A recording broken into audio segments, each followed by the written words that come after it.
Hello everyone. मेरा नाम है नीतीश कुमार पांडे और आज हम लोग इकोनॉमिक्स की new chapter balance of payment and external sector को स्टार्ट करने जा रहे हैं। ये चैप्टर को हम लोग 3 लेक्चर में ख़त्म करेंगे। लेकिन इस चैप्टर को स्टार्ट करने से पहले मैं एक इन्फॉर्मेशन देना चाहता हूँ कि आप लोग इकोनॉमिक्स के दूसरे चैप्टर्स को भी पढ़ लें जो कि मैंने कवर करा चुका है। और आज हम लोग कुछ डिफरेंट डिफरेंट कॉन्सेप्ट्स को देखेंगे इस चैप्टर में। इस चैप्टर को स्टार्ट करने से पहले आई रिक्वेस्ट एवरीवन कि आप इस चैनल को सब्सक्राइब एंड वीडियो को लाइक एंड कमेंट करें। और आप इस चैनल पे दूसरे सब्जेक्ट्स के प्लेलिस्ट को भी देख सकते हैं जो कि यूपीएससी सिलेबस के अकॉर्डिंगली डिज़ाइन किए गए हैं। ये सारे वीडियोस पेड कोर्सेज के पार्ट हैं, लेकिन आपका रिस्पांस अच्छा रहा तो ये आपको यूट्यूब पे ही मिल जाएंगे। जो भी सीरियस एस्पिरेंट्स हैं वो वाइट सर को कांटेक्ट कर सकते हैं ऑन व्हाट्सएप 7200 681 675 टेस्ट सीरीज और फाउंडेशनल वीडियोस के लिए। तो चलिए शुरू करते हैं आज का chapter balance of payment and external sector. आज के क्लास में हम लोग बैलेंस ऑफ पेमेंट को थोड़ा देखेंगे। बैलेंस ऑफ पेमेंट का करेंट अकाउंट और कैपिटल अकाउंट क्या है उसके बारे में जानेंगे। एफडीआई और एफपीआई के बारे में जानेंगे, मतलब कि फॉरेन डायरेक्ट इन्वेस्टमेंट और foreign portfolio investment. Topic of the day जो कि मेंस पर्सपेक्टिव से आपका इंपॉर्टेंट है वो भी आज हम लोग यहाँ पे डिस्कस करेंगे। तो सबसे पहले है आपका बैलेंस ऑफ पेमेंट। तो बैलेंस ऑफ पेमेंट बेसिकली आपका सिस्टमैटिक रिकॉर्ड होता है जितना भी इकोनॉमिक ट्रांजेक्शन परफॉर्म किया गया है resident of one country with the resident of another country एक पर्टिकुलर फाइनेंशियल ईयर में।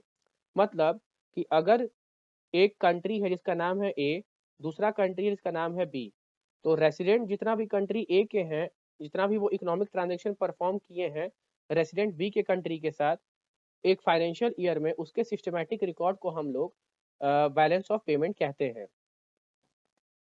इकोनॉमिक ट्रांजेक्शन बेसिकली आपका जितना भी प्रकार का फॉरेन रिसिप्ट और पेमेंट होता है एक कंट्री के द्वारा जो किया गया रहता है एक फाइनेंशियल ईयर में, उसको हम लोग कहते हैं फॉरेन रिसिप्ट। बेसिकली आपका जितना भी अर्निंग्स और बोरोइंग है एक कंट्री का दूसरे कंट्री से।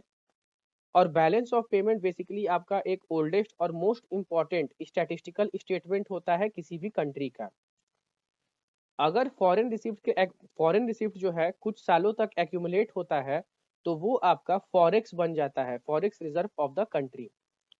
फिर से एक बार समझा रहे हैं, ध्यान से सुनिएगा। बैलेंस ऑफ पेमेंट बेसिकली आपका सिस्टमैटिक रिकॉर्ड होता है जितना भी इकोनॉमिक ट्रांजेक्शन होता है एक कंट्री का दूसरे कंट्री के द्वारा एक फाइनेंशियल ईयर में। इकोनॉमिक ट्रांजेक्शन बेसिकली आपका सभी प्रकार का फॉरेन रिसिप्ट और पेमेंट होता है।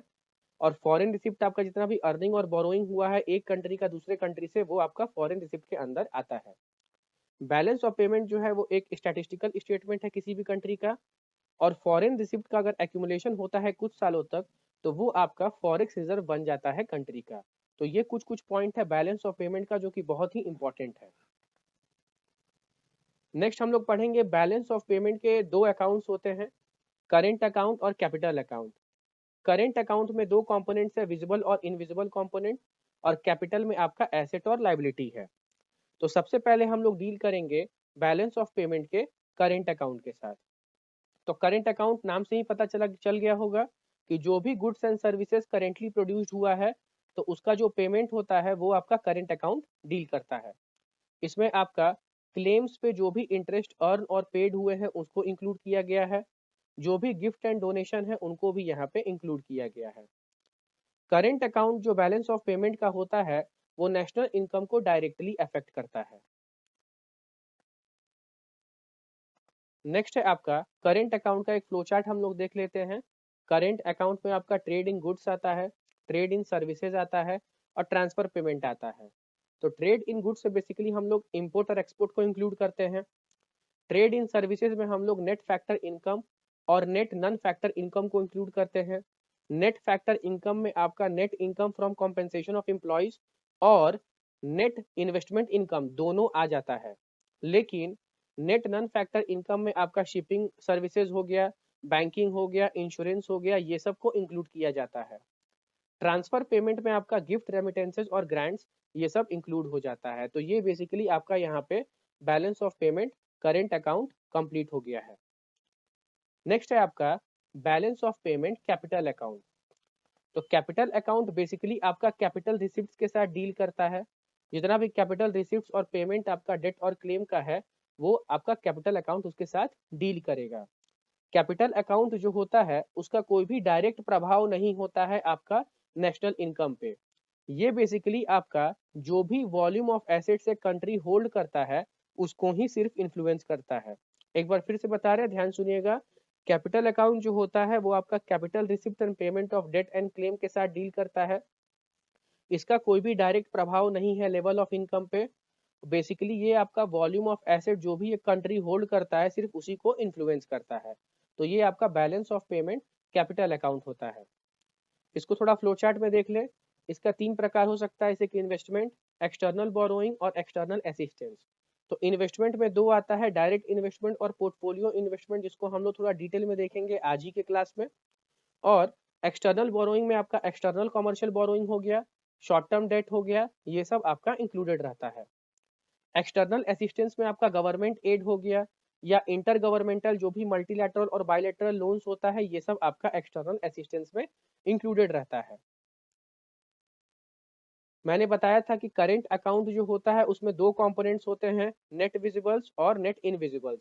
तो जो भी गुड्स का ट्रेड हो रहा है, एक्सपोर्ट और इंपोर्ट, वो नेट विजिबल्स होता है। और बाकी जो भी है, जैसे कि ट्रेड इन सर्विसेज हो गया, net factor trade in services हो गया, प्राइवेट ट्रांसफर हो गया, ऑफिशियल ट्रांसफर पेमेंट हो गया, ये सब आपका नेट इनविजिबल्स है। फिर थोड़ा हम लोग इनफ्लोज देख लें कि सोर्स ऑफ अर्निंग कहाँ से है और सोर्स ऑफ बोरोइंग क्या है। तो इनफ्लोज है बेसिकली जो भी मर्चेंडाइज एक्सपोर्ट हो रहा है उससे पैसा आ रहा है, उससे इनफ्लो आ रहा है। जो भी सर्विस एक्सपोर्ट हम लोग कर रहे हैं उससे भी पैसा आ रहा है। जो भी हम लोग को इंटरेस्ट, प्रॉफिट, डिविडेंड, रॉयल्टीज जो भी हम लोग फॉरेन कंट्री से रिसीव करते हैं वो भी हम लोग का सोर्स ऑफ अर्निंग होता है, जो कि हमारे कंट्री में ही फ्लो कर रहा है, मतलब कि बाहर से आता है। गिफ्ट हो गया, ग्रांट्स हो गया, एड्स हो गया, जो भी हम लोग फॉरेन कंट्री से रिसीव करते हैं वो भी हमारा सोर्स ऑफ अर्निंग है। अब हम लोग सोर्स ऑफ थोड़ा बोरोइंग देख लें। तो जो भी फॉरेन डायरेक्ट इन्वेस्टमेंट हो रहा है, जिसको अभी हम लोग थोड़ा डिटेल में देखेंगे, फॉरेन पोर्टफोलियो इन्वेस्टमेंट हो गया, ये सब हम लोग का सोर्स ऑफ बोरोइंग होता है। गवर्नमेंट लोन्स जो भी हम लोग फॉरेन गवर्नमेंट से लेते हैं वो हम लोग का सोर्स ऑफ बोरोइंग है। शॉर्ट टर्म डिपॉजिट जो भी एनआरआई करते हैं या बोरोवर्स करते हैं वो हम लोग का सोर्स ऑफ बोरोइंग है, और ये कंप्लीटली इनफ्लो में आता है, मतलब कि ये हमारे कंट्री में आ रहा है। नेक्स्ट है आपका आउटफ्लो, जिसमें 2 हम लोग सब हेडिंग में पढ़ेंगे, स्पेंडिंग और लेंडिंग। तो स्पेंडिंग में क्या है, मर्चेंट इंपोर्ट, इंपोर्ट करेंगे तो मतलब हमारे कंट्री का पैसा बाहर जाएगा, आउटफ्लो होगा। सर्विस इंपोर्ट कर रहे हैं, सेम होगा, हमारे कंट्री का पैसा बाहर जाएगा। जो भी इंटरेस्ट, प्रॉफिट, डिविडेंड और रॉयल्टीज हम लोग फॉरेन कंट्रीज को पे करते हैं, इसका मतलब क्या हो रहा है, हमारा पैसा फिर से वापस ही जा रहा है दूसरे कंट्रीज में। गिफ्ट हो गया, ग्रांट्स हो गया, एड हो गया, जो भी हम लोग फॉरेन कंट्रीज को प्रोवाइड करते हैं वो हम लोग का स्पेंडिंग के अंदर आता है। नेक्स्ट है आपका लेंडिंग। तो फॉरेन डायरेक्ट इन्वेस्टमेंट जो भी हम लोग फॉरेन कंट्रीज में कर रहे हैं वो इसमें इंक्लूडेड है। फॉरेन पोर्टफोलियो इन्वेस्टमेंट जो हम लोग इंडियन सिटीजन अब्रॉड रहते हैं वहां पे कर रहे हैं वो हमारा लेंडिंग में आता है। गवर्नमेंट लोन्स जो भी हम लोग फॉरेन गवर्नमेंट में कर रहे हैं वो हमारा लेंडिंग में है। शॉर्ट टर्म डिपॉजिट जो भी इंडियन सिटीजन करते हैं फॉरेन कंट्रीज में वो हमारा लेंडिंग के अंदर आता है, और ये कंप्लीटली आउटफ्लो को कॉन्स्टिट्यूट करता है, मतलब कि हमारे देश से पैसा बाहर जा रहा है। हम लोगों ने बैलेंस ऑफ पेमेंट के 2 अकाउंट को कवर किया, कैपिटल अकाउंट और करेंट अकाउंट। तो कैपिटल अकाउंट के अंदर लॉन्ग टर्म कैपिटल अकाउंट और शॉर्ट टर्म कैपिटल अकाउंट होते हैं। करेंट अकाउंट के अंदर हम लोगों ने 3 देखा था, गुड्स, सर्विसेज और यूनिलैटरल ट्रांसफर अकाउंट। तो इन सभी को हम लोग थोड़ा डिटेल में देखेंगे आने वाले स्लाइड्स में। तो सबसे पहला है आपका गुड्स एंड सर्विस अकाउंट। तो goods and service account basically आपका करेंट अकाउंट के अंदर था, तो उसको हम लोग एक टेबल फॉर्मेट में देख लेते हैं। गुड्स अकाउंट बेसिकली आपका जितना भी मर्चेंडाइज एक्सपोर्ट और इंपोर्ट हुआ है उसके वैल्यू को इंक्लूड करता है।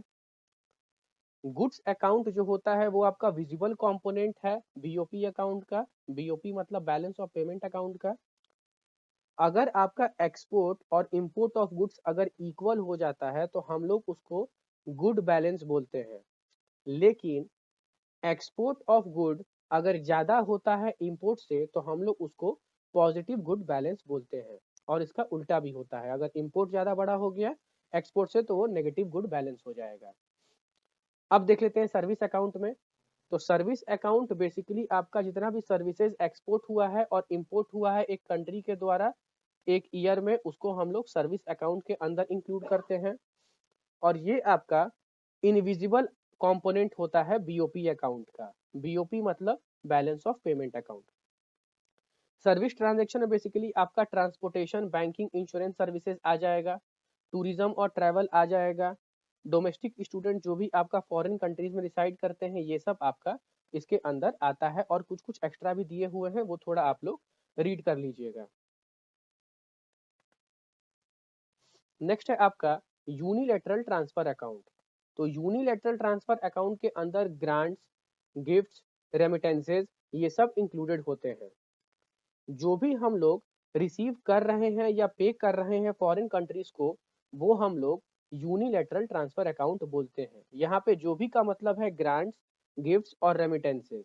जो भी ग्रांट्स, गिफ्ट्स और रेमिटेंसेज हम लोग रिसीव कर रहे हैं या पे कर रहे हैं फॉरेन कंट्रीज को, उसको यूनिलैटरल ट्रांसफर अकाउंट बोलते हैं। ये दो प्रकार के होते हैं, प्राइवेट और गवर्नमेंट ट्रांसफर।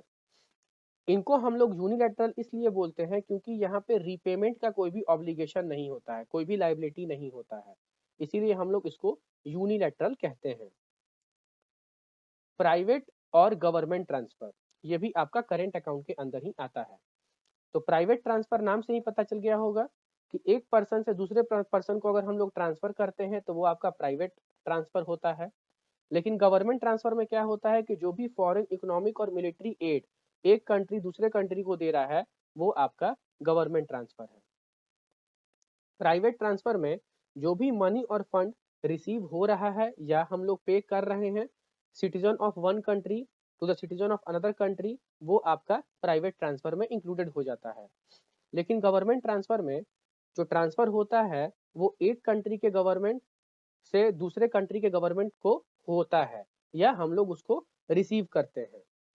प्राइवेट ट्रांसफर का एग्जांपल हो जाएगा कि जो भी इंडियंस वर्क कर रहे हैं अब्रॉड में वो रेमिटेंसेस भेजते हैं अपने फैमिली को, तो ये आपका प्राइवेट ट्रांसफर के अंदर आता है। गवर्नमेंट ट्रांसफर में क्या होता है कि इंडिया सपोज कीजिए कि मिलिट्री एड प्रोवाइड कर रहा है यूएन को ग्लोबल पीस के लिए, तो ये आपका गवर्नमेंट ट्रांसफर के अंदर इंक्लूड हो जाएगा। नेक्स्ट है आपका लॉन्ग टर्म और शॉर्ट टर्म कैपिटल अकाउंट। तो ये कैपिटल अकाउंट के अंदर दोनों टर्म्स आते हैं। लॉन्ग टर्म में क्या होता है कि जो भी अमाउंट ऑफ कैपिटल आपका मूव हो रहा है इन या आउट ऑफ अ कंट्री एक साल में, उसको हम लोग लॉन्ग टर्म कैपिटल अकाउंट के अंदर रखते हैं।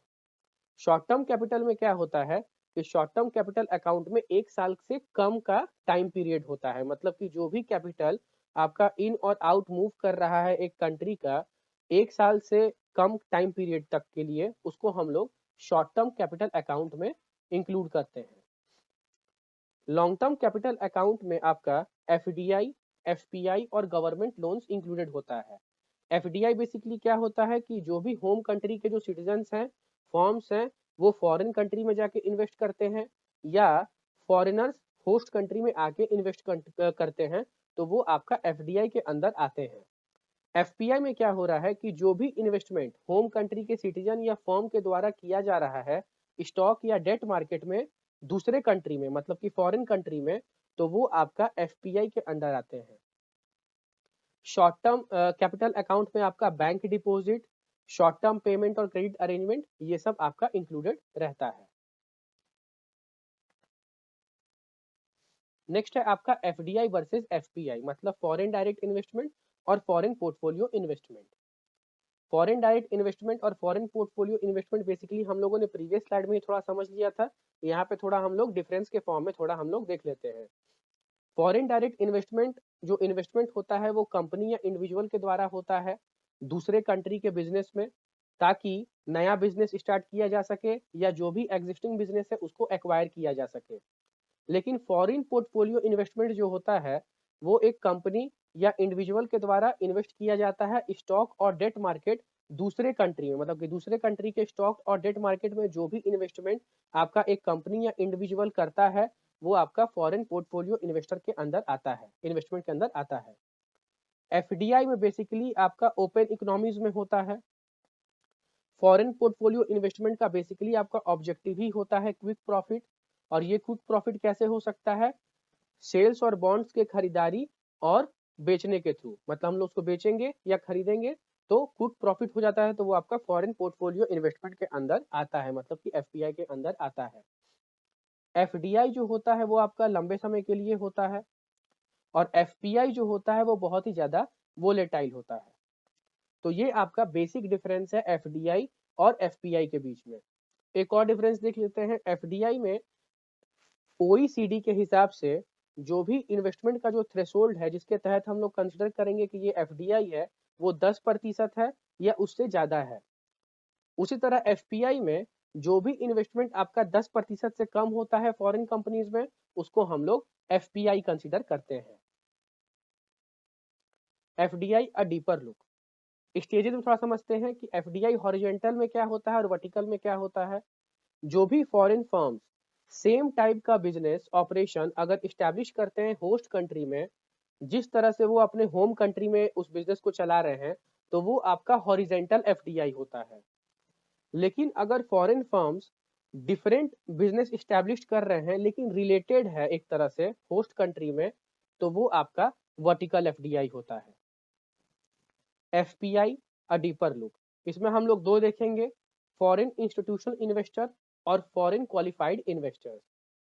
फॉरेन इंस्टीट्यूशनल इन्वेस्टर में क्या होता है कि जो भी बिग इंस्टीट्यूशन जैसे कि एएमसी हो गया, म्यूचुअल फंड हो गया, इंश्योरेंस हाउसेज हो गया, आरबीआई ने मैंडेट किया है कि ये लोग इन्वेस्टमेंट करें आपका इंडियन सिक्योरिटीज मार्केट में, मतलब कि इंडियन के सिक्योरिटी मार्केट में जो भी इन्वेस्टमेंट हो रहा है वो आपका फॉरेन इंस्टीट्यूशनल इन्वेस्टर कर रहे हैं, तो वो आपका फॉरेन इंस्टीट्यूशनल इन्वेस्टर के अंदर आता है। फॉरेन क्वालिफाइड इन्वेस्टर क्या हो गया, ये वो इंडिविजुअल इन्वेस्टर्स हैं और एसोसिएशन है जो कि आपका फॉरेन कंट्रीज में रिसाइड करते हैं। ये बेसिकली स्मॉल इंडिविजुअल इन्वेस्टर होते हैं जो कि इन्वेस्ट करते हैं फॉरेन कंट्रीज के सिक्योरिटीज में, तो ये आपका फॉरेन क्वालिफाइड इन्वेस्टर्स है। नेक्स्ट है टॉपिक ऑफ द डे। तो आज का टॉपिक है strategic and critical minerals. Strategic और क्रिटिकल मिनरल्स जो होते हैं वो बहुत ही इंपॉर्टेंट रोल प्ले करते हैं आपके डेवलपमेंट ऑफ द कंट्री में। इनका इम्पोर्टेंस क्या है भारत के लिए, जैसे कि ये जो स्ट्रेटेजिक मिनरल्स होते हैं ये सभी प्रकार के मिनरल रॉ मटेरियल्स को इंक्लूड करते हैं जो कि आपका इंडस्ट्रियल सफिशियंसी और डिफेंस के प्रिपरेशन के लिए होता है, जरूरत होता है।